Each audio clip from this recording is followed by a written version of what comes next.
大家好，欢迎收听大橘讲故事。小叔子要订婚，婆婆惦念着我的3金，就偷偷摸摸把3金偷走给了我未来妯娌。她不知道，她偷的3金是我为了防家贼买的假货。后来我与妯娌都离开了这个家庭，整个陈家支离破碎。周日家里大扫除，我打开了存放3金的抽屉，发现我买的假3金不见了。谁拿了我的首饰？家贼难防。我说拿不是偷，是给某些人面子。那么大年纪了，竟然来这一套。还好我提前防着了。我的话一出，在客厅看电视的几人集体沉默不作声。公婆和我们住对门，结婚5年，他们除了晚上休息，白天基本都是在我小家活动。没的是假货，其实我心里是有点想笑的，但还是忍住，绷着脸再次询问他们。真是千防万防，家贼难防。我爸妈给我的3金也有人惦记。我站在客厅外围，打量着他们几人的神色。老公和公公一脸疑惑，婆婆却已经挂脸不高兴了。什么家贼啊？你说话不要这么难听，你那3金又不值几个钱，谁稀罕你那点东西啊？婆婆率先开口，我那傻逼老公赵刚跟着附和。不会是你自己忘记放在哪里了吧？你再仔细找找，咱家可没有那手脚不干净的人。我冷哼一声，婆婆的眼神像醋了毒一样粘在我身上，满眼的不屑。我都找遍了，没有呀。妈，你今天进过我卧室是吧？婆婆一点就炸。你什么意思啊？你怀疑我偷了你的东西？我去你房间打扫卫生，还打扫出错来了呗？你说话真让人心寒，天地良心，我可没拿你的3金。公公不善言语，从来不参与家庭里的纷争，此刻也是默默地坐着，没有一丝言语。老公又是个向来和稀泥的，见他妈如此激动，好生安慰了他几句，转头对我说：哎，你能不能别每天没事找事，3金找不到了，我再给你买成不？婆婆呸了一声，给他买什么买？自己的东西不放好，还冤枉别人，你别惯他这个臭毛病。听到赵刚说给我买，我也就没再咄逼人，毕竟丢的是假货嘛。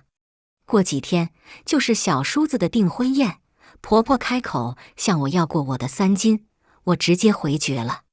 她说什么我一个已婚妇女，留着那些没用，还不如把它送给小儿媳，省下买3金的钱，能买好多米面呢。真是搞笑，又不是我娶儿媳，凭什么我要替她省钱？当初我结婚的时候，她家并没有给3金，彩礼也是找了个万里挑一的由头，给了我11000。当时20出头的我是个恋爱脑呢，不顾家里人的劝阻，非要嫁给赵刚。即使婚后的柴米油盐磨灭了起初的爱意，为了我那双胞胎儿女，我还是下不了决心跟赵刚离婚，只能得过且过。我被婆婆算计过的次数太多，在她开口向我要3金的第2天，我就买了假货回来，以防万一。我心情很好，面上却不显，同意了赵刚的提议。那你记得转账给我。赵刚二话不说就给我转了2万，婆婆的脸都黑了。可她又不会承认是自己偷的首饰，嘴上念叨着：我儿子怎么有你这么个败家娘们？我高兴地接收转账，没再理会她。反正已经有人为她的行为买单了。订婚的时候，婆婆把3金给了未来妯娌王爽，她并没发现首饰是假货，直到他们结婚那天，被人伴娘给瞧出来了。王爽也是个大气的人，他没有在婚礼上当场发飙。等宴席结束之后，回到新房，王爽终于忍不住火气，对着小叔子大声质问：赵闯，你给我说清楚，为什么拿假的3金骗我？此时新人房间里就剩下我们一家人。我默默地退到后面，这姑娘发现是假的了。赵闯一脸懵逼，什么假的？还装傻？王爽拿起手镯，直接来到厨房，点燃煤气，放在上面烤，金手镯变黑了。婆婆脸上的讶异一闪而过，她回头狠狠瞪了我一眼。王爽很生气地质问，赵闯脸色难堪，就把怒火发到他妈身上。妈，怎么回事？这3斤是你准备的，为什么会是假的？新人的2双眼睛直勾勾地瞅着他，他咽了一口唾沫，食指指向我。张慧敏，你说这3斤为什么是假的？我无辜地眨眨眼，妈，这关我什么事啊？所有的东西不都是你准备的吗？王爽双手环抱，冷笑一声，对我们都没有好眼色。哼，你们可真是一家人，都只会装糊涂是吧？我是融入不到你们家了，我走。说着，他大步走向卧室，把门关上。再出来的时候，已经换了便装，拉着行李箱。这姐妹真是够雷厉风行的。赵闯赶紧拉住她，爽爽，对不起吗？我真不知道3斤是假的，我再补偿给你行不行？看他认错，王爽语调也软了下来。行，那走吧，现在就去买。赵闯立刻面露喜色，好嘞。2位新人就在新婚第1天去挑首饰去了。等回到家，婆婆直接把电视前的花瓶打碎，吓得孩子躲到卧室。张慧敏，你可真能耐啊，让我丢尽老脸。什么意思？我心情颇好地坐在沙发上，看着她发疯。3斤是从你房间抽屉拿的，你能不知道？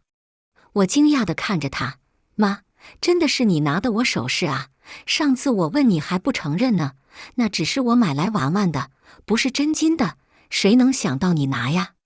婆婆脸色难看到极点，老公赶忙搀扶着她，给她顺气，不满地对我开口：你少说2句吧。儿子，你这媳妇真有心眼啊，把我当贼防着啊。现在好了，你弟弟生我气，王爽以后也会看我不顺眼。都怪他，都怪他啊！鳄鱼的眼泪说来就来，他又开始诉说他养大他们不容易，再开始控诉我平常对他的不尊重。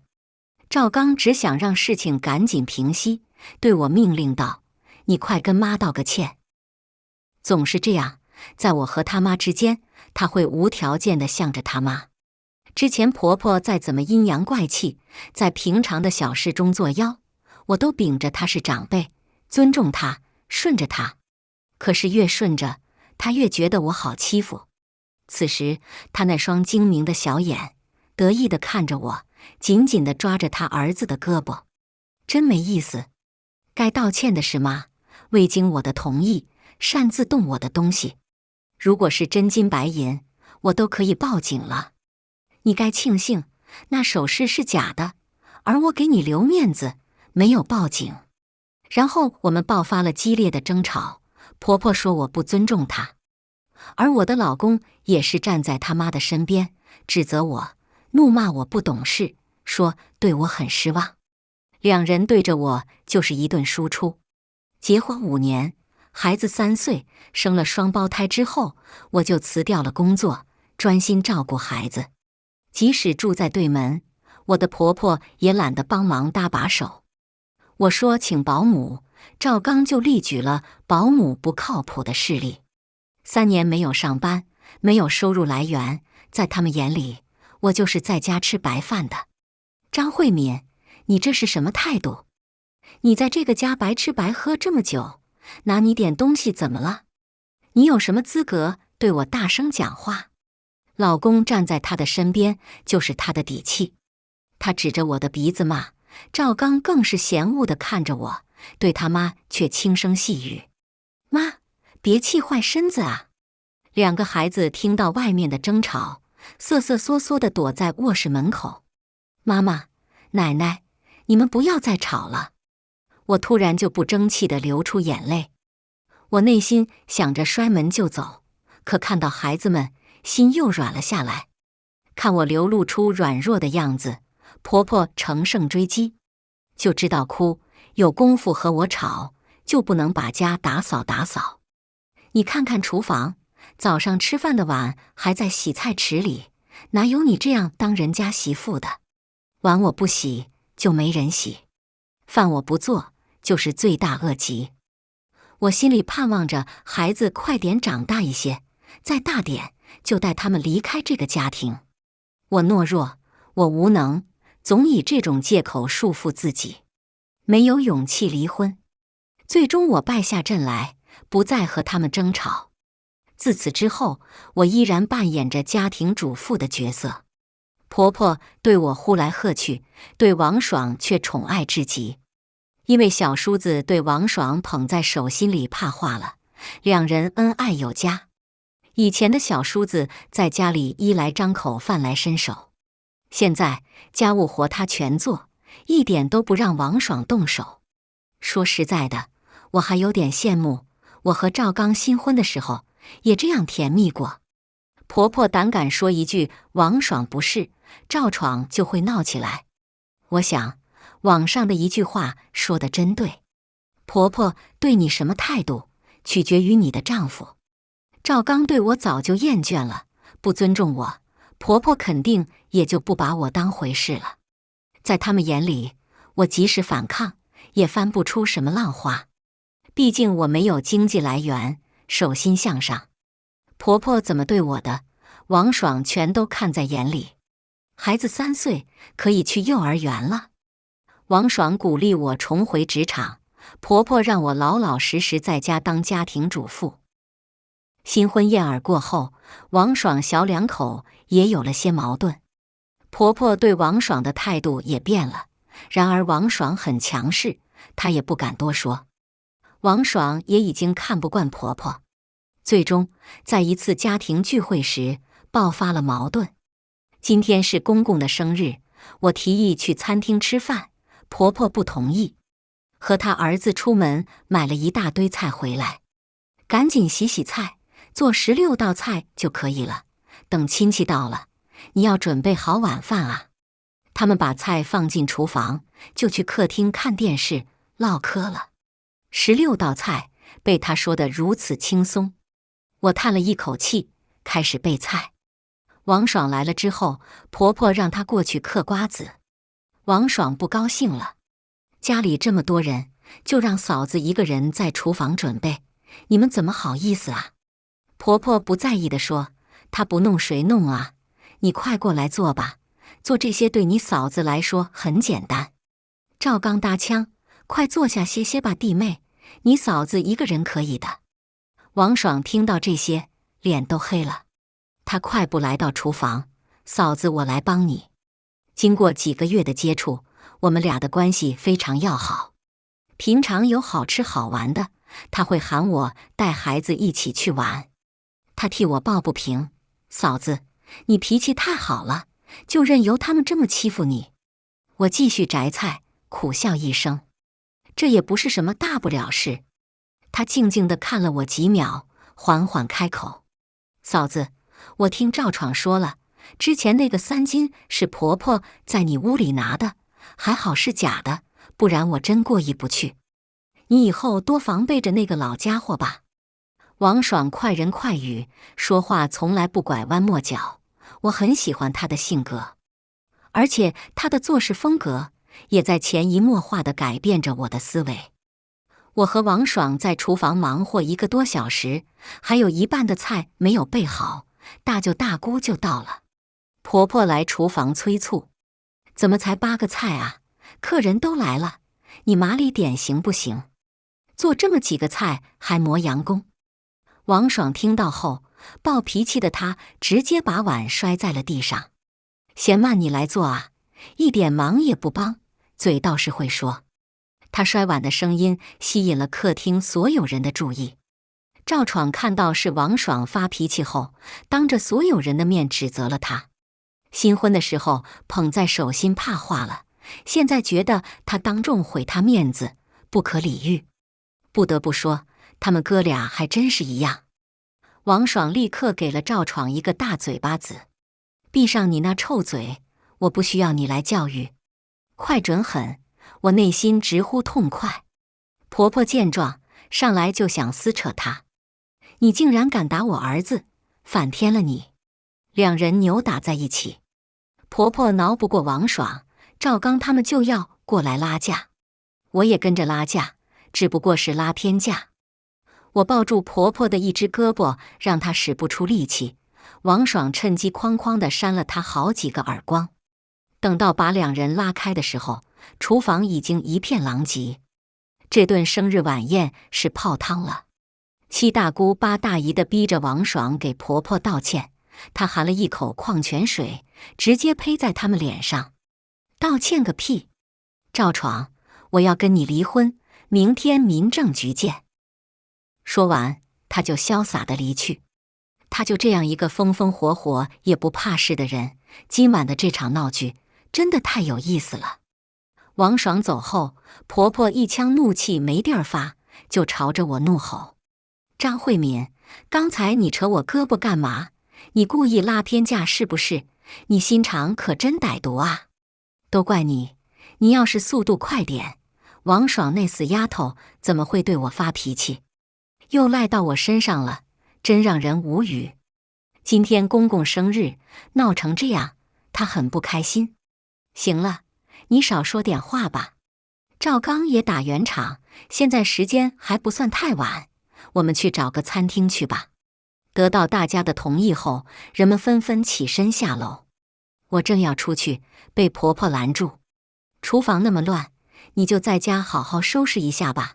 外面的饭你又不是没吃过，就不要去凑热闹了。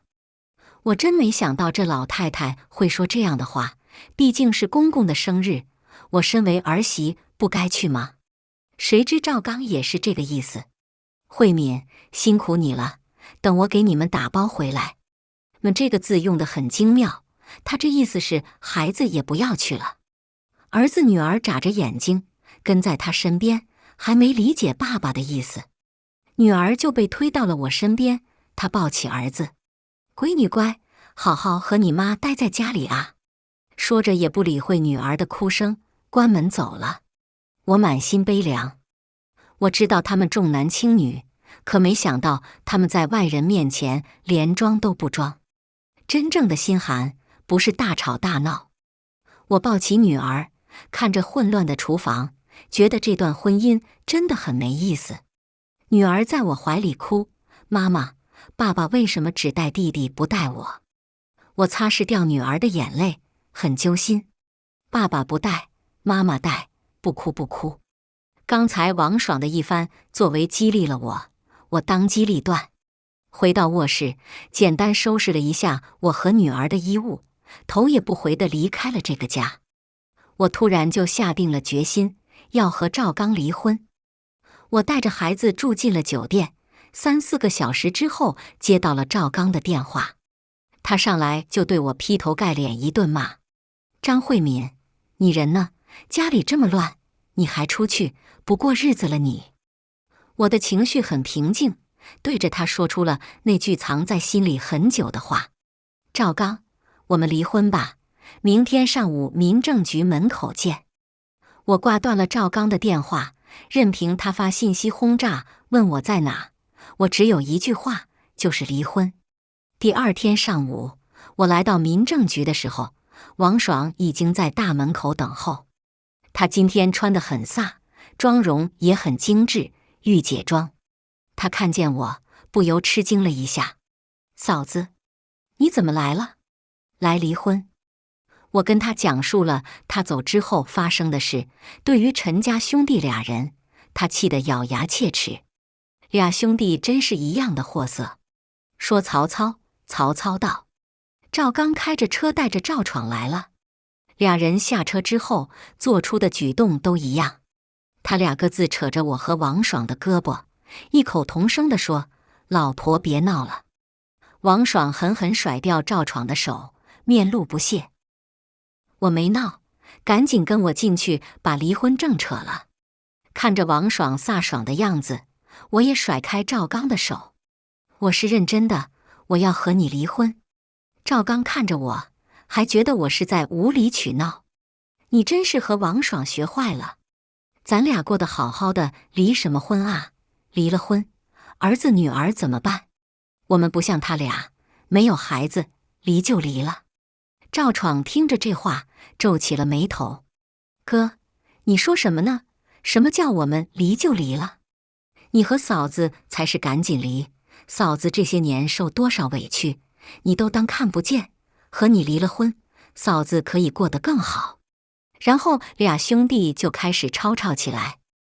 我和王爽在一旁看俩兄弟脸吵得红脖子粗的，差点就要打起来。路过的人们都纷纷侧目，直到赵刚觉得丢脸，才不和他争吵。王爽让赵闯进去，他也就没再推辞，进去排队了。赵刚目光沉沉：“我不会和你离婚的，咱俩感情又没问题，为什么要离婚啊？”我当然知道他为什么不想和我离婚，家里有一个免费的住家保姆伺候着他的饮食起居，他可享受了。而且在外人眼里，他是一个好丈夫、好爸爸，婚姻幸福美满。他一没出轨，二没家暴，他想不明白我为什么要离婚。可是我累了，他一次次的不关心、冷漠和厌烦，我都看在眼里。我才30岁，未来还有很长的一段路要走。我不想我的以后都生活在这样鸡零狗碎的生活中。这个男人曾说过会对我好，他的好只是保证了我不缺吃喝，他觉得这样都是对我天大的恩德。我再次重复，我是认真的。赵刚见我不像开玩笑，他终于慌了。他死死拉住我的手，直接跪倒在地，语气带着慌乱：“老婆，我到底哪里做得不好？你说出来，我会改的。咱们还有2个孩子，你怎么就这么狠心离婚啊？难道你在外面有人了？”周围本身就有很多看热闹的，他说完这番话，周围的人看向我的眼神都带着鄙夷。他这是想败坏我的名声。我本想和他平和地离个婚，没想到他还想在离婚前往我身上泼脏水。他继续道：“我勤勤恳恳为这个家，工资全都上交，不抽烟不喝酒，不嫖也不赌，想让你们娘3过上好日子。我这么爱你，你为什么要和我离婚啊？”确实，我还没抓到他犯什么原则性问题。正在我踌躇之间，王爽气愤地走了出来：“大哥，你还真好意思说啊？那你看看这是什么？”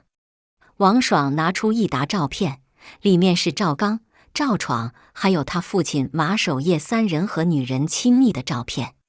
从照片看得出，他们几人玩得很疯狂。真是没想到，他们父子3人是这样的。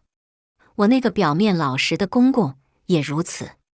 我的心凉得不能再凉了，真是无耻下作。怪不得王爽才结婚几个月就要和赵闯离婚。赵刚看到照片大惊：“老婆，你听我解释啊！”我隐忍着怒火，先把离婚证扯了。旁边看热闹的小年轻，每人都拿着手机拍拍拍。我想，下一秒，赵刚下跪求我不要离婚的时候，就会出现在小视频平台之上。赵刚不同意离婚，想离婚，做梦。人们的手机角度都是冲着他拍，他觉得丢脸，站起身就跑了。而赵闯黑着脸从民政局出来，手里已经拿着绿色的本本了。王爽瞥了他一眼，父子3人一样的货色。赵闯也没有说什么，灰溜溜地走了。王爽离婚和结婚时一样开心，我是真的佩服他，做事干脆利落，不拖泥带水。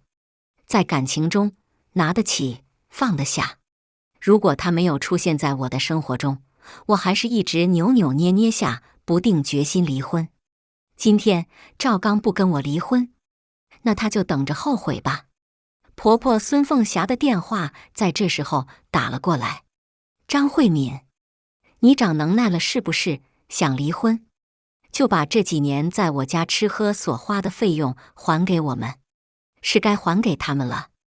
王爽把照片塞给了我，我直接回家把照片甩给了婆婆。有教育我的功夫，多管管你的丈夫。婆婆拿起照片一看，不可置信，下一秒拿起沙发的鸡毛掸子挥向公公：“你这个老东西，这么老了还玩这么花，跳广场的那几个不够你消遣的是不是？”公公认为婆婆又在无理取闹，直接伸手接下鸡毛掸子，反手朝婆婆打了过去。两人谁也不让谁，打得难舍难分。赵刚没有回家，不知道去哪里了，而我也默默地退出了房间。打吧闹吧，既然不离婚，谁也别想过好日子了。孩子上幼儿园，放学后我直接把他们接到了我父母家，并且跟父母坦白要和赵刚离婚。以前在赵家受的委屈都自己咽了，父母以为我过得很幸福。当我诉说赵刚的种种冷漠时，母亲替我直掉眼泪，支持我离婚。许是放学时间，没等回他的儿子，赵刚和婆婆找上门来了。他们先发制人，在小区楼下造谣我出轨，带着孩子要跟人家跑，并且集结了楼下最爱说八卦的大婶们来到我家。婆婆很生气地敲门，我打开房门，在门口站着，没有让他们进来的打算。张慧敏，我儿子对你那么好，你竟然和别的男人勾搭，要和他离婚，你真是不要脸。我父母是老实人，在小区里面口碑不错，他上来就抹黑我，让我父母脸上都难看。你胡说什么？明明是你儿子。我儿子什么？我儿子真是倒了8辈子没娶了你。大家伙快看看啊，这就是那个水性杨花的女人。想离婚也可以，你净身出户，把我孙子还回来，可别把我孙子带坏了。造谣全凭他一张嘴。周围的邻居不可思议地看着我们一家，七嘴八舌。小乔啊，咱可不能做抛夫弃子的女子啊。哎呀，小乔，你老公长得又帅，又有上进心，你有什么不满足的啊？怎么能做出这么偷男人这种事啊？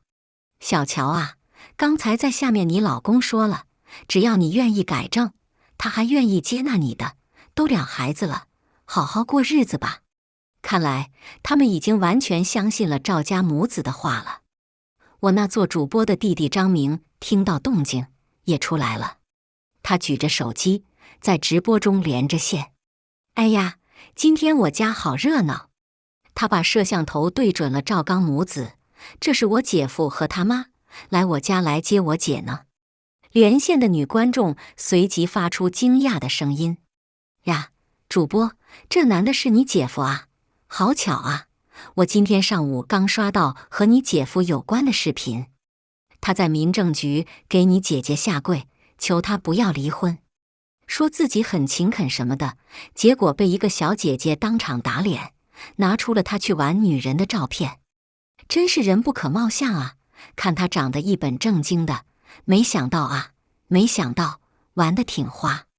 我回来之后，弟弟在屋里直播，我没有去打扰他，他也就不知道这些事情。当他通过网友得知这些的时候，把手机扔给我妈，骂了一句国粹，上去就抓着赵刚的衣领给了他一拳。你竟然敢辜负我姐姐！老妈，把摄像头对准这个渣男的脸，我要让他火爆全网。自己品行不端，竟然还敢往我姐身上泼脏水。我弟下手毫不留情，赵刚看他来真的，也反抗起来。婆婆尖叫一声，上去扯我弟弟。我反应过来后，也加入了战局。邻居们都傻眼了，想到赵刚母子说谎骗他们，也气不打一处来，纷纷拉起偏架。这场闹剧，我们全都被请到了警局。打架的场面也被直播了出去，在网上迅速火了起来。赵刚在熟人面前保持的好丈夫形象一下子毁了。不对，应该是他们父子三人的丑事都人尽皆知了。婆婆觉得自己丈夫做这种事情是不要脸，而自己的儿子出去找女人是人之常情。她说：“男人平常很辛苦，你这个当妻子的不体谅，他出去玩玩怎么了？很双标。他自己都在跟公公闹脾气，却不能理解我和王爽为什么要离婚。同样是女人，她心疼自己，却不会共情别人。”赵刚是公务员，在网上火了之后，被人爆出了工作地址。他因为舆论丢失了工作，这样他更不想和我离婚，觉得是我害了他，死拖着不离婚。工作日的某天，他趁着孩子还没到放学的时间，把儿子接走了。等我到幼儿园接孩子的时候，只有女儿在等着我。老师说儿子被爸爸接走了。我给他打电话，能听到孩子嘎嘎的笑声。赵刚说离婚可以，儿子跟他，女儿跟我。他以为儿子是我的命，他把儿子带走，我肯定会妥协，舍不得孩子，回到他的身边。可他错了。这段时间里，我思考了很多。他家重男轻女，儿子在他们那里不会委屈，女儿跟着我，我就很满足了。就这样，我和赵刚在约定的日子里走进了民政局，办了离婚证。走出民政局的时候，他还嘲讽了我一句：“和我离婚，希望你以后不要后悔。”我才不会后悔，并且感觉重获新生。赵家两儿子都离婚的消息成了他家亲戚和小区的饭后闲谈。起初，钱婆婆还会打电话嘲讽我，说我以后不会再遇到像他儿子这么好的男人。男人，我都从火坑里跳出来了，怎么可能再往另一个火坑里跳？离婚后，我找工作，说实话，像我这个年纪，加上单亲带孩子，工作不太好找。我就选择了销售，房产销售。3年多没有工作，刚开始时有些畏畏缩缩，在同事家人的鼓励下，对于销售的工作，我开始渐渐上手。这个工作，只要你肯努力，就会有回报。我卖房第1单的客户是王爽。王爽离婚之后，事业也是顺风顺水，在公司中升了职，加了薪，过得很好。他约我去吃饭，在餐厅的时候，正好碰到了赵刚带着一个女人约会。他见到我，先是一愣，没有打算理我，而我也不想和他再有牵扯。王爽捂住嘴巴惊讶，看着赵刚：“呀，这不是赵刚哥吗？这位是你女朋友？等等，你这个女朋友怎么这么眼熟啊？”他指着女生：“呀，你不就和赵床鬼混的那个吗？你胃口真好啊！”女人明显也认出了王爽，精致的妆容都遮不住她那一副臭脸。赵刚皱眉，呵斥：“王爽，你在胡说什么？她是我女朋友，和赵床有什么关系？”王爽这个人也是很神，他从包包里拿出手机，打开相册，喏，这是他和你弟的照片。赵刚看到照片，脸都黑了，目光沉沉的等着女生解释。女生娇气地挽着他的肩膀：“刚哥，照片里的人不是我，你要相信我，我不认识什么赵闯。”就在此时，赵闯也到达了餐厅。他看见女人挽着赵刚，怒气上头：“哥，你敢挖我墙角！”没等赵刚反应过来，赵闯气急败坏的一拳捶在他脸上，俩人打了起来，餐厅被他们弄得很乱。我都惊呆了，怎么吃个饭还能看一出他们兄弟俩的戏？王爽笑吟吟地拉起我的胳膊：“姐，我们去别处吃饭吧。”等走出餐厅，王爽对我说：“今天这一出是他安排的。”他离婚之后，赵闯总是时不时的去骚扰他，而且赵刚现在没有工作，俩人组团去打扰他，他就想离间兄弟两人。那个女人挑衅他的时候，他就故意说出赵闯不过一个穷小子，你爱要就要呗，他可比他那个哥哥差远了，人家哥哥事业有成，而你非要跟一个不上进的。那女人本身就不是好人，听他这一番话，就开始故意去接近赵刚。然后有了今天这一幕，我对他竖起了大拇指，真心的赞叹：你真是个小机灵鬼。自此，赵家兄弟俩关系破裂了。对于工作，我很拼。结过一次婚之后，我才知道自己挣钱自己花特别安心。男人的那句"我养你"很虚假，靠谁都不如靠自己。我的拼搏也得到了回报，仅仅1年，我成为了店里的销冠，并且被提拔成了店长。而赵刚被辞退后，高不成低不就。钱婆婆想找人安排相亲，人一听说他家父子3人做的事情，都拒绝了。谁家好人愿意把姑娘嫁给这样的一家人啊？钱婆婆在家里伺候着4个男人，包括着我儿子，模样憔悴得很。有我在的时候，她还会化妆描眉去跳广场舞。没有我之后，家务活全都落在了她的肩膀上。她说找个保姆，被钱公公说请保姆太败家，她的儿子纷纷站队钱公公，不同意请保姆。小孩子正处于活力四射的年纪，她终究熬不下去，生病进了医院。她这时候又想起了我，她给我打电话，痛哭流涕的：慧敏啊，你和赵刚复婚吧，你也很想你儿子吧，等你回来，我会帮你一起做家务。我直接挂断了电话。他哪来的脸啊？复婚这辈子都不可能了。老太太病倒，家里的琐事全压在赵家男人身上，他们觉得太吃力，才找了一个保姆，真是好讽刺。事情轮不到自己身上，总觉别人干活是一件很简单的事情。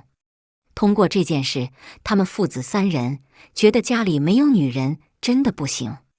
赵刚开始求复合，我不同意，他便想到了极端的方法，给我发了一个虐待儿子的视频。视频中，4岁的儿子嗷嗷大哭，赵刚拿着一根小鞭子狠狠地抽在儿子的后背上，儿子口里喊着爸爸爸爸，不要打我了。他完全都不理会，说着哭啊哭大声点，让你妈妈听见。看到视频的那一刻，我心痛死了。我没想到他这么畜生。我儿子是钱婆婆掌心中的宝，她趁他生病，竟然这么对待孩子。我放下工作，跑到了他的家里。给我开门的时候，赵刚嘴角带着得逞的笑意。我就知道你心疼儿子。我怒不可遏，直接给了他一巴掌。孩子在沙发的一角瑟缩着身体。我已经1年没有见孩子了，他看向我的眼神带着陌生。离婚之后，我来看孩子，都被钱婆婆给轰出去了。我上前抱住孩子，眼泪止不住，思念、心痛、恨意充斥着我的脑海。赵刚真该死！孩子抓着我的衣角，眼睛还带着泪渍，软弱弱地喊：妈妈，妈妈！赵刚走到我面前，趾高气昂：张慧敏，我们复婚吧，你要是不想复婚，那我就天天打你儿子。这也是你儿子。赵刚，你疯了吗？在来之前，我拨打了报警电话，还把视频发给了钱婆婆，她也很快赶了回来。婆婆看见孙子哭得眼泪汪汪的，顿时心疼得不行，哀嚎着打自己的儿子。你这是干嘛啊？他是你亲生儿子，你怎么舍得打他啊？赵刚精神状态不好，听到他的哭声更加暴躁，长臂一伸，把他推倒在地上。钱婆婆本身就生病，体力不支，这么一摔，脑袋直接撞上了茶几，当即就没了声音。赵刚还在骂骂咧咧：你这个老太婆真是多管闲事，要不是你，张慧敏能跟我离婚吗？他们一家都习惯把责任推到其他人身上。老太太安安静静，我觉得很不对劲。用手指伸到鼻下，发现没有呼吸了。人的生命就是这么脆弱。赵刚还在暴躁地骂街，宛如一个疯子。别骂了，你妈死了。赵刚瞪着双眼，你妈才死了。警方也赶到了。我报警的时候说赵刚殴打孩子，他们以为是家庭纠纷，没想到成了刑事案件。赵刚以过失杀致人死亡罪被带走了。他被带走的时候，钱公公马守业正好遛弯回来，看到自己儿子被戴着手铐，都没反应过来。这下他成孤家寡人了。早在几个月前，不学无术的赵闯为了发财，被人骗到了国外。钱公公没有抚养孩子的能力，就把儿子的抚养权交给我了。钱婆婆的葬礼上，我和王爽穿着一身黑衣去吊唁，她发出感慨：做人还是善良一点比较好，不然真的会有报应的。是啊，恶人自有天收，这句话还真没错。一切的一切，仿若一场梦，在我的前半生里画上了句号。接下来，请收听第二故事。我怀孕出差，婆婆偷我的狗卖去狗肉馆，我直接不要孩子，离婚。老公跪地求饶，婆婆上蹿下跳，装病住院。我可以傻一次，绝不会下贱一生。要打死人了，要打死人了！儿媳妇要打死婆婆了，还有没有天理啊？救命啊！救命啊！她怕吗？她不怕。她要是怕，早就脚底心抹油跑了。她笃定我不敢打她，也笃定我怀着身孕不敢动手。至于我为什么要打她，因为她偷走我的狗，卖去狗肉馆。狗肉馆那边有监控，我眼睁睁看着她被一刀捅进咽喉，看着她吊着挣扎，看着她咽气，看她被烫皮、开膛破肚，被人煮了吃掉，我连骨头都拿不回来。我回家质问，他还跟我装13，我把他偷狗的视频甩他脸上，他才支支吾吾说，我都是为你好啊。那狗身上有弓形虫，有细菌，你怀着孩子呢，我都把狗送娘家去了。我声嘶力竭，那你天天回去看他，跟他相处，万一染上了呢？我气得浑身发抖，跟他这种人说不通，我难受，他也别想好过。所以我去厨房抡起擀面杖。你要干嘛？你要打我？你敢真打我？我可是谭迅的妈妈，是你婆婆，打你就打你，还需要挑日子挑时辰吗？今天就算舍出一身剐，我也要收拾这老钱婆。她见我来真的，才慌慌忙忙朝外跑，被我拽住头发拉了回来。她就哭嚷着道德绑架我，想用眼泪制裁我，可惜她算错了我正配的性子。我狠起来是软硬不吃，油盐不进。我抡起棍子打在她身上，她是真的嚎叫出声了，痛的。我让你偷我的狗卖去狗肉馆，你是差那几个钱买棺材吗？我让你黑心肝，我让你婚前一套，婚后一套，人前一套，人后一套。我让你半夜3更出现在我屋子里，让你在门口偷听我们房事，你是缺男人吗？缺了你去找啊，不道德的老妖婆！我想打你很久了，我想很多儿媳妇都想打家里做精婆婆很久了，我不过是忍无可忍，直接动手而已。我打得她嗷嗷大叫，她好几次想逃走，我都给她抓回来。这种欺软怕硬的老太婆，每天不干正事，搬弄是非，就她长了嘴，瞎逼逼会说。就她爱干净有洁癖，嫌弃狗掉毛，嫌弃狗流口水，嫌弃狗拉屎尿。我看最肮脏的就是她。别打了，别打了，痛死我了。谭迅回来的时候，他妈缩在角落里，呜咽着哭泣。我坐在沙发上，气得肚子疼。儿啊，儿啊，你总算回来了，正配拿擀面杖打我，他要打死我啊！报警，报警，快报警！”妈！谭迅大喊一声：“妈，佩佩怀着孩子！”老妖婆瞬间安静了。是呢，她的宝贝孙子怎么可以有个坐牢的妈？我冷笑出声，起身回房间收拾东西。佩佩，谭迅跟上来。佩佩，你为什么打我妈？他把我的狗卖去狗肉馆，不就一条狗？他满不在乎回了句。我气得扬手一巴掌打在谭迅脸上，不就一条狗？你说得轻巧。我记得我答应和你交往的时候，就跟你说过，它不单单是一条狗，更是我的救命恩狗。你当时怎么说的？你会拿它当宝贝，养它到死。现在你跟我说，不就是一条狗？越说越气，越想越后悔。我怎么就找了这么个玩意？谭迅还不知悔改，张着他的臭嘴。那现在狗没了，你把我妈也打了，这事就算了成吧？我妈养我这么大也不容易。我呸！我一口口水吐他脸上。你妈不容易，是我嫁过来后不容易的吗？你摊沙发打游戏，你妈扫地洗碗的时候，你怎么没觉得她不容易？你好吃懒做，呼呼大睡的时候，怎么没觉得她不容易？我去你妈的不容易！你要是真孝顺，你怎么不多找几个保姆伺候她屎尿吃喝？你少道德绑架我，你算个什么玩意？只要我没道德，谁都绑架不了我。他要做孝子，我管不着，凭什么孝心外包，要我替他行孝？好狗不挡道，滚开！我推开谭迅，拉着行李箱朝外面走。佩佩，拦住他，拦住他！儿子，不能让他走！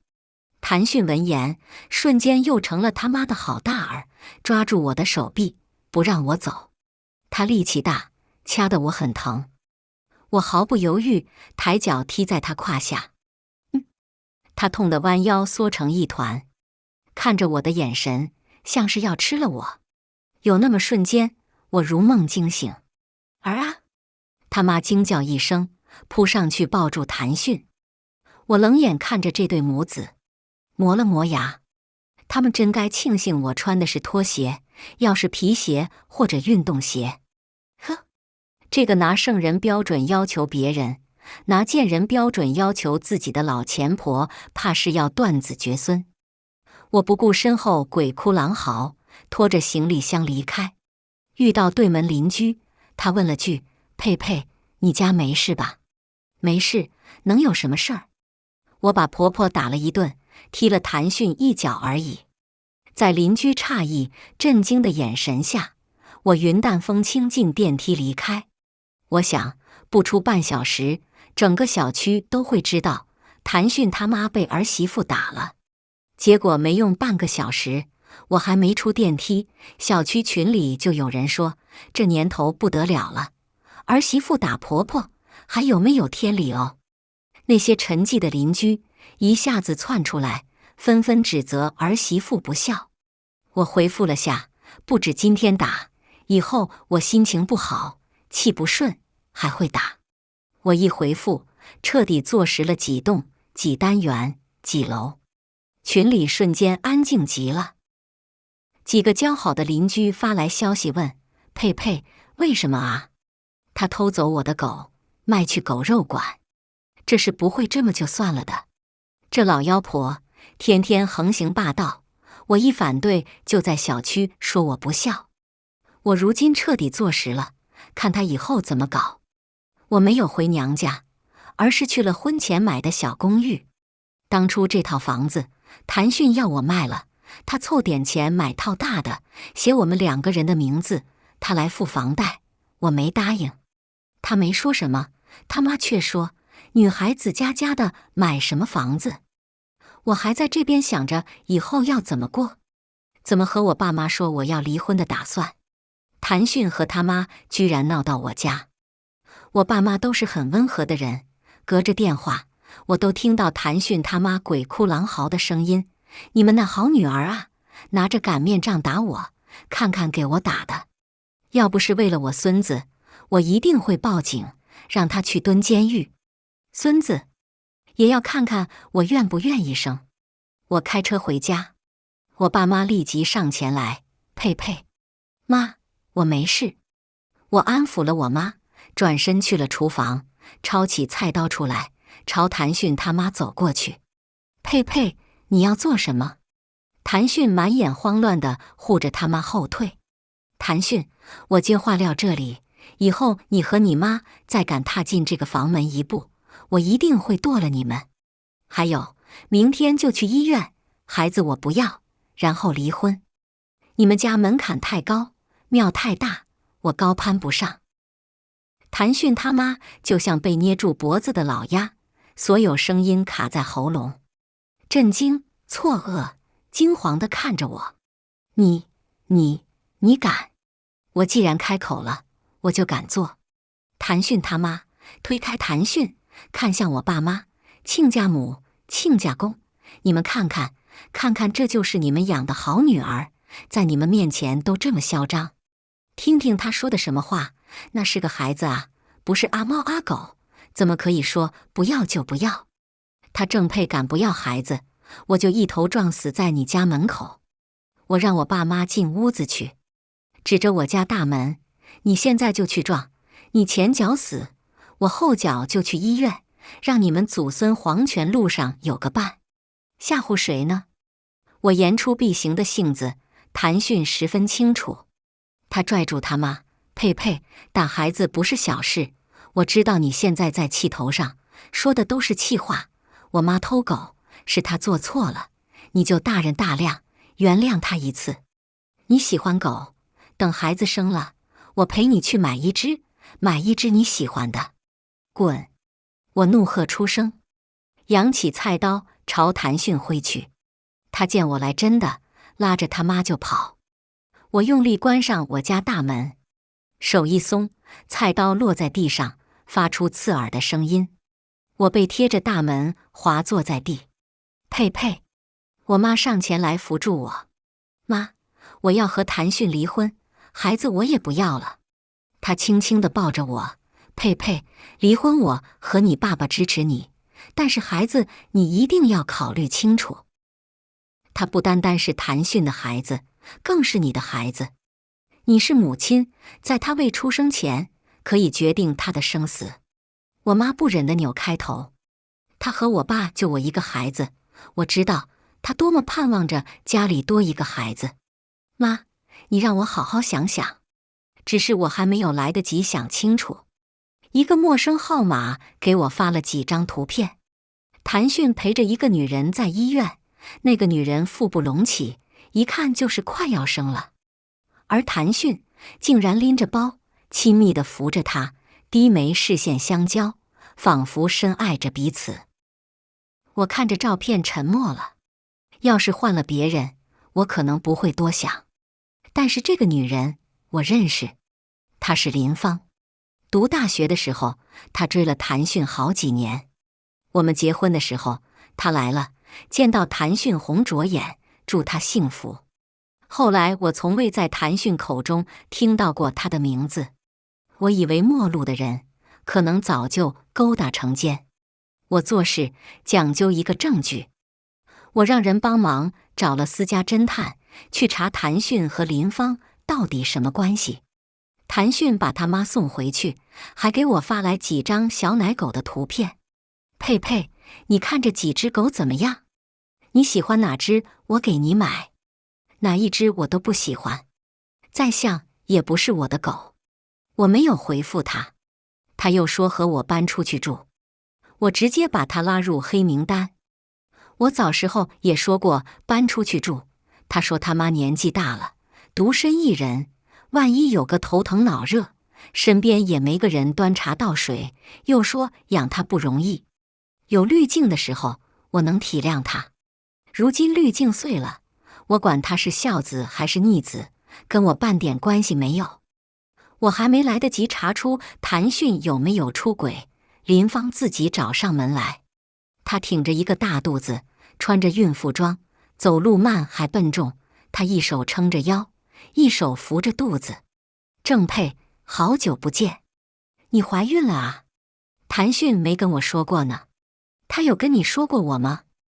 我怀孕8个多月，离预产期只有2个礼拜，我找人看了，是个男孩。我看着洋洋得意的林芳，低头笑出声。你这么迫不及待到我面前来，想表达什么呢？炫耀吗？炫耀你腹中孩子是谭迅的种，是男孩又怎么样？谭家有皇位要继承吗？值得你炫耀成这样子？他给你所用的每一笔钱，目前来说都属于夫妻共同财产，我有权要你还回来。我觉得他可悲，读那么多书，没有任何建树，只知道情爱，甘愿做3，吃3做3，人人可耻。我可没用你的钱，我用的钱都是我自己的。林芳甚至有几分洋洋得意。那你更可怜，倒贴一个已婚男人。你的爸妈知道你做小三吗？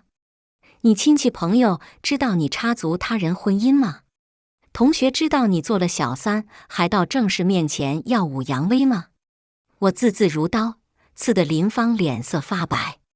林芳很快斩钉截铁说：我不在意，我爱谭迅，为了他我可以付出一切。我不介意做3，更不介意未婚生子，因为我知道他不爱你，他跟你结婚是为了你家的钱，为了你可以给他铺路。你不知道吧？他在我面前的时候最放松，他可以什么都不用做，我会把一切做好，把他喜欢的捧到他面前。他说你正配没有公主命，却一身公主病，他要不是为了你家的钱，才懒得理你。你猜他为什么给你买巨额意外保险？因为他盼着你死啊！林芳的话让我浑身冰冷，汗毛竖起。有些事情他没说错。我家是有点小钱，也有几套房子和商铺。谭迅确实给我买了高额意外险，受益人是他。他也买了巨额意外保险，受益人是我。所以我从没有怀疑过他还有其他目的，也没有想过他想要我死，然后吃绝户。我压下心中愤怒。你说这么多，又是给我发你们在一起的照片，无非是想我跟谭迅离婚罢了。说说吧，你们什么时候开始的？你们结婚后没多久，他自己找上我的。我觉得恶心极了。他一次次加班的借口，是不是都去找林芳？他们肮脏苟且，回家还深情似海地说爱我。你们太恶心了。我起身。林芳忽然拉住我，急切问：郑佩，你会离婚的对吧？对，我会离婚，成全你们这对狗男女。我甩开他的手。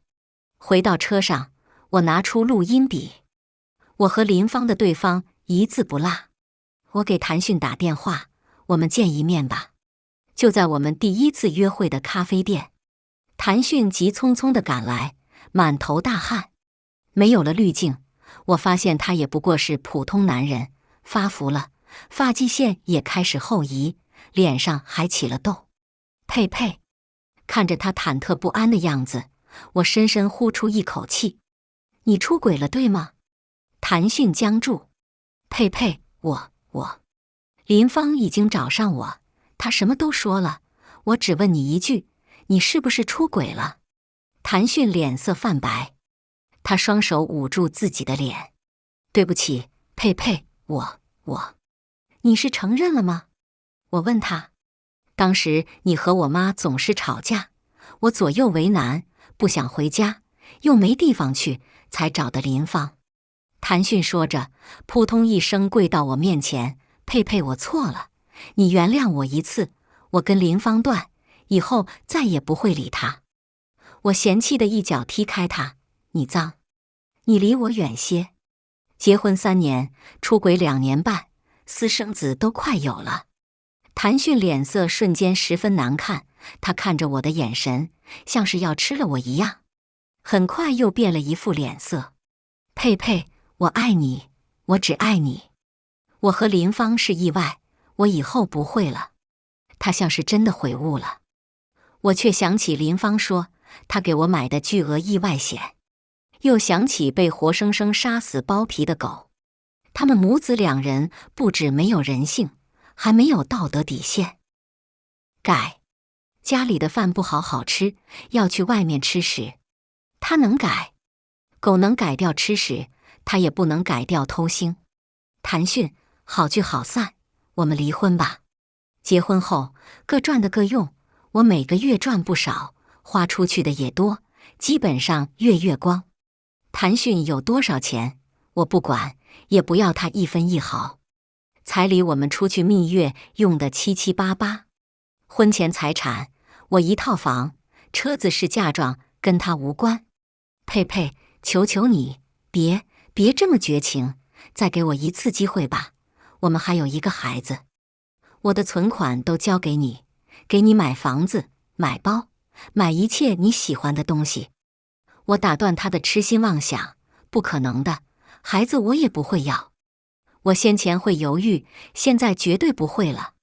谈训人品有问题，他妈是个泼妇、毒妇，这种人我不敢继续跟他们生活在一起。我怕哪天我就命丧黄泉，尸体被藏冰柜，出现在化粪池里。我要离开。谈训伸手想抓我的衣裳，我恶狠狠地瞪过去。他缩回手，眼眸里都是委屈和可怜，仿佛先前刹那间的凶狠是我的错觉，但我知道绝对不是。我直奔保险公司，说我要查自己的保单。女士您好，您保单受益人是您丈夫谈训，我要看一下他的保单。我报了谈训身份证号码。工作人员看我的眼神带着丝丝怜悯，郑女士，您丈夫保单受益人是他母亲。我先是错愕片刻，忽地笑起来，我擦擦眼角的泪水，把我的也修改成我父母。好的，郑女士。我只是没想到林芳这个人脑子可能有些问题，别人都怕被网暴，他倒好，发了一条视频到某音，说她被小三怀孕了，被打到早产，孩子现在还在保温箱里，还说谈训骗走她30万，那30万是她父母的血汗钱，给她买房首付。如今她钱没了，人也没得到，孩子生命岌岌可危。朋友给我发来视频的时候，我正在爸妈的陪伴下准备做手术。我看着视频里鼻青脸肿的林芳，她看起来很憔悴，还挺可怜。但可怜之人必有可恨之处。她知三当三，我打她犯法，骂她费劲。这种没有道德的人，不值得我为她去触碰法律底线。她绝口不提孩子性别，我猜应该是个女儿。要是个儿子，她不会伤敌1000，自损800。郑佩，准备一下。医生喊号。我站起身，妈妈紧紧握住我的手。佩佩不怕，爸爸妈妈在外面等你，很快就好的。我心里难受，眼下选了这么个玩意。我刚要进去，谈训和他妈急急忙忙走来。他妈跑上前来，二话不说就跪在我面前。佩佩，是妈的错，妈再也不敢了。你有什么怨气朝妈使，别拿孩子出气行不行？他见我不为所动，又去求我爸妈、亲家母、亲家公，你们劝劝他，这不单单是我谭家的孩子，也是你们郑家的血脉啊。看热闹的病人多，还有人拿起手机拍视频。我爸妈面露为难和犹豫，还有尴尬。我看向谈训，谈训，你妈这样子闹，你没有什么想说的吗？林芳说，你骗她30万，打她害她早产，她生了一个女儿吧，所以你妈又来做戏。她是不是觉得我肚子里是个男孩？你家是有皇位继承吗？非要生儿子？她自己都是女人，却瞧不起女人。你出轨，给我买巨额意外险，受益人是你，你其心可诛。你的保险受益人修改成你妈，你不解释解释吗？你们不必在此惺惺作态，我有的是证据锤死你。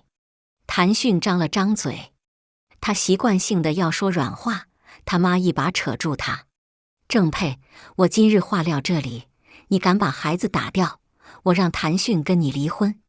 想拿离婚威胁我，真是笑话。”我爸妈不善言辞，心肠又软，我要是不厉害，早就被那些豺狼虎豹般的亲戚吃得骨头渣不剩。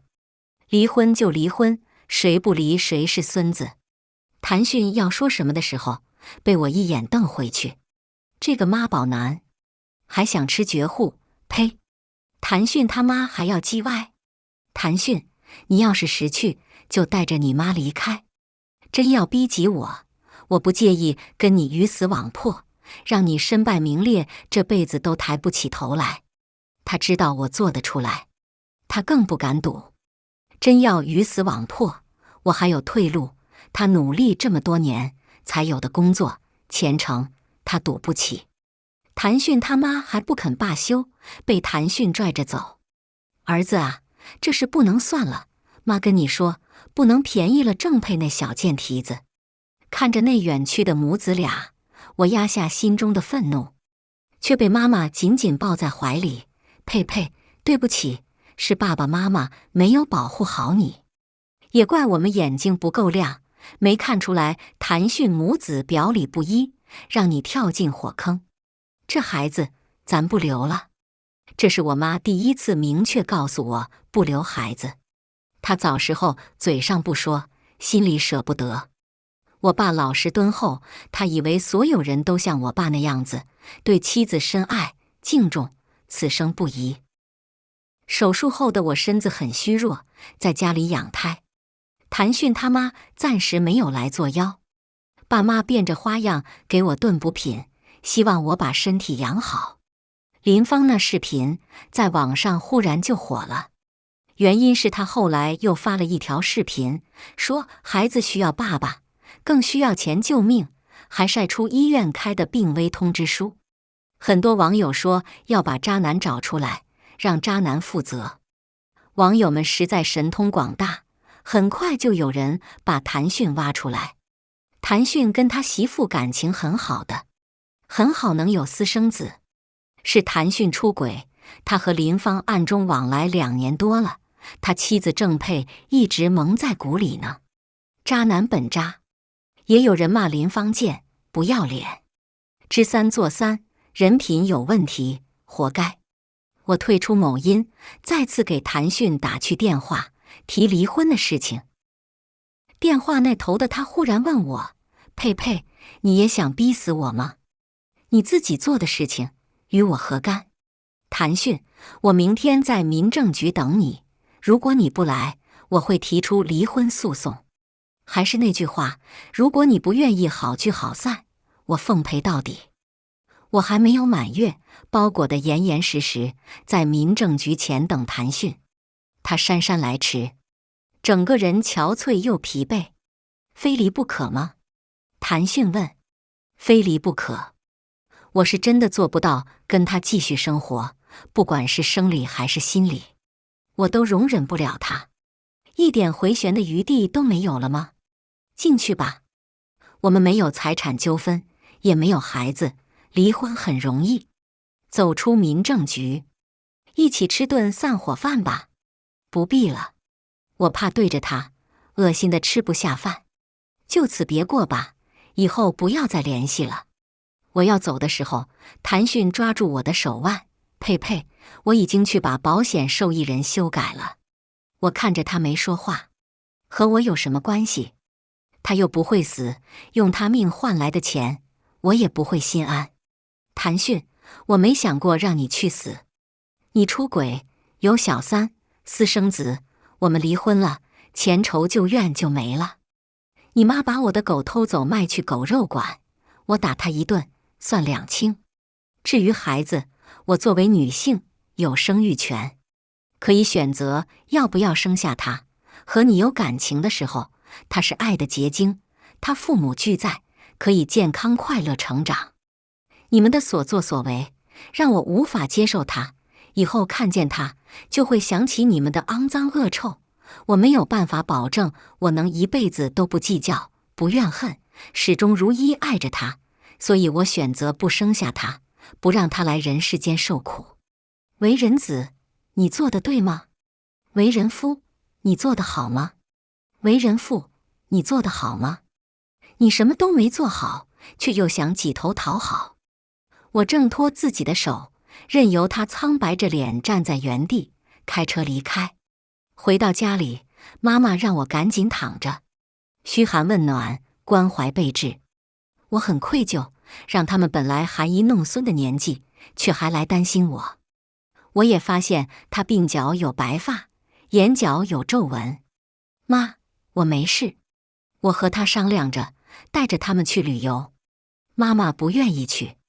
去吧，难得闺女不上班，我还没带你出去玩过呢。早时候咱们穷，吃饱饭都难，现在多多少少也有点钱了，趁咱们还走得动。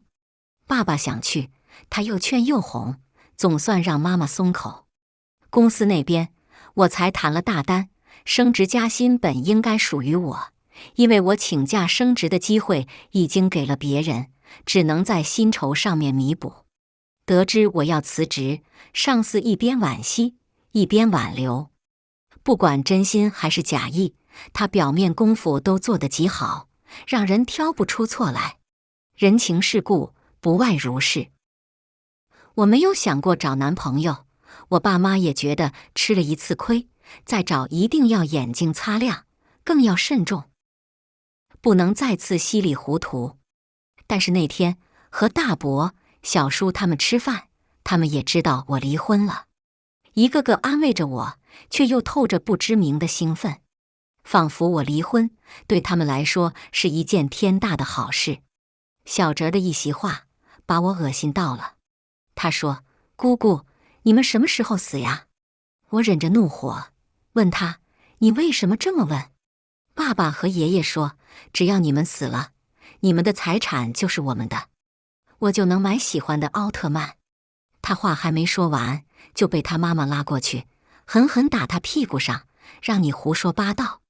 我没有，我听见爸爸和爷爷说，二爷爷、二奶奶都死了，姑姑也不结婚生孩子，他的钱都是我们的，我没说谎。小孩子确实没说谎，他也确实听见了。大伯、堂哥连忙道歉：“佩佩，是我们没教好孩子，也不知道他哪里学来的这些。你别跟他计较，我们回去一定好好教训他。”我冷冷笑出声：“他有没有说谎？你们最清楚。外人想吃绝户，是我眼瞎；你们想吃绝户，可恨。想着我家的钱，咒我们早死。你们良心被狗吃了吗？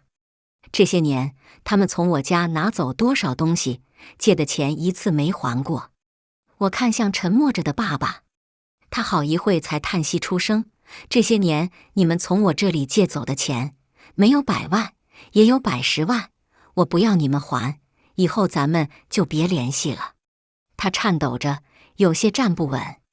我上前扶住他。大伯他们不停地解释，我爸不愿意听。我妈默默地扶住我爸，眼泪直流。出了酒店，我爸说：“佩佩，早时候爸爸妈妈没想着要你再结婚生子，但是现在爸爸希望你早日走出阴影，开启新的生活。爸爸妈妈能陪伴你多少年呢？往后身边有个伴，老了有个能使唤的孩子。佩佩，别人是靠不住的。”这是我爸第一次表露出对大伯他们的失望，也是第一次希望我如何去做好。回到家里，爸爸就病了。我知道他是心病，因为大伯他们。等他稍微好点，我就带着他们去旅游。一开始的闷闷不乐，到后来乐不思蜀。我也成了一个媒体人，从一开始的毫无头绪，到现在得心应手。温柔的妈妈，默默干活的爸爸，人气很高，一年下来粉丝100万，用赚来的钱带着爸妈旅游，还攒下一笔钱。这次回来是好朋友结婚，也顺便把家里收拾整理，换一辆更大的房车。佩佩，这里，恭喜你呀！我笑着把礼物送上。谢谢，快坐下来，我们唠唠嗑。他先夸我气色好，外面水土养人，又说起，你知道吗？谭迅、林芳结婚了。我的妈！你是不知道。林芳笑着盯谭迅，恨不得把他别裤腰带上。在谭家做牛做马，奴性十足。他以为能看得住谭迅，结果谭迅在外面各种灯红酒绿，又赌又嫖。我难以置信，他们的所作所为简直超出我的三观和认知。谭迅会变成这个德性，更是让我惊掉下巴。你结婚没请他吧？我忙问。我可不想再见到这种人渣。我怎么可能请他？好友满眼嫌弃。一会给你介绍个人，33岁，身高18万零150斤，穿衣显瘦，脱衣有肉，帅得很。我老公合伙人。我跟着笑。这么好条件，找18岁的小姑娘都成，可看不上我。但朋友好意，我也只能笑着应付。他拉着我去和顾铮见面的时候，我有些意外。早时候同一个巷子住着，初中时他们搬家离开，我家也买房子搬家，就断了联系。顾铮，郑佩，好久不见。是啊，顾伯伯、许伯母身体还好吗？好。郑叔叔、袁阿姨呢？都挺好。我们相视一笑，只是很快我笑不出来。谭迅来了，还带着林芳。他瞧着吊儿郎当，有理有气，整个人颓废得很，再没有早时候的精神气。林芳面色蜡黄，头发还有些乱，穿着有些紧绷的衣裳，憔悴中带着疲惫。他想往谭迅身上靠，被谭迅伸手推开。他看见我的时候，快步朝我走来。佩佩，他伸手想抓我，被顾铮伸手拦住。谭迅瞪大眼睛，不可置信地看着我。佩佩，他是谁？她男朋友。顾铮傲然开口。你他妈放屁！谭迅怒吼一声，握拳朝顾铮挥去。顾铮轻而易举握住他的拳头，将他拽着朝外面走。谭迅痛喊出声。林芳尖叫着，你放开我老公！我怕闹出人命，赶紧跟上去。酒店外，顾铮甩开谭迅，谭迅摔在地上，又爬起身朝顾铮扑去，被一脚踢在膝盖上，重重跪地。老公！林芳哭着上前，老公，你没事吧？谭迅并不领情，还把林芳挥开，滚！我看着像个泼皮无赖的谭迅，自我感动奉献牺牲的林芳，再一次觉得当初眼瞎，也庆幸毫不犹豫离婚，没把孩子留下来，否则面临着这两人无耻的纠缠，会恶心的吃不下饭。我甚至连一句话都不想跟他们说，拉着顾铮离开。佩佩，你跟我说句话吧，打我骂我都行，我错了，我知道错了。我看着痛哭流涕的谭迅，深深吸口气，今天是雅丽大好日子，你别闹事。人要往前看，自己犯下的错就要去承担，你这样子让别人瞧不起，我也瞧不起。你现在还年轻，摔倒还能爬起来，真要这样一蹶不振，等你老了动不了了再来后悔，为时晚矣。我不知道谭迅有没有听进去我的话，但是他后来没有参加喜宴。我和顾铮倒是越聊越投机，我也感激他出手相租，后来多有交往相处。一来二去，他告白那天，我意外却又不意外。早时候懵懵懂懂，后来懂了，又没联系方式，好在兜兜转转，我们又走在一起。佩佩，你愿意做我女朋友吗？我笑眯了眼，我愿意。我和顾铮交往1年后办的婚礼，礼金上有一笔28.8，送礼的人是谭迅。顾铮气得不行。气什么呀？他敢给，我们就敢要，大不了捐孤儿所去，也算是积德行善了。我老婆说什么都对。顾铮说，他对我不单单是年少时的情谊，是重逢时始于才情，忠于人格品行。他说我三观正，思想觉悟好，仿佛在他眼里，我哪都好。我们也没有婆媳矛盾，因为我们不住在一起，隔三差五回去吃顿饭，相处时间并不多。后来有了孩子，爸爸妈妈就接过带孩子的活，公公婆婆就负责给钱。事业上，我从未停止过进步。顾铮赚得多，我也不少。不说并驾齐驱，但也可以说旗鼓相当。他比起谭迅有责任，有担当。不管是为人子、为人夫、为人父。我听说谭迅离婚了，他女儿也没能养活，林芳疯了。我听说他发了点小财，好像还一直单着，他妈到处给他说对象。他与我过眼云烟，与我无关。爸爸妈妈，快来快来呀！顾铮紧紧握住我的手，与我相视一笑。走吧，别让孩子们等太久。好，回家。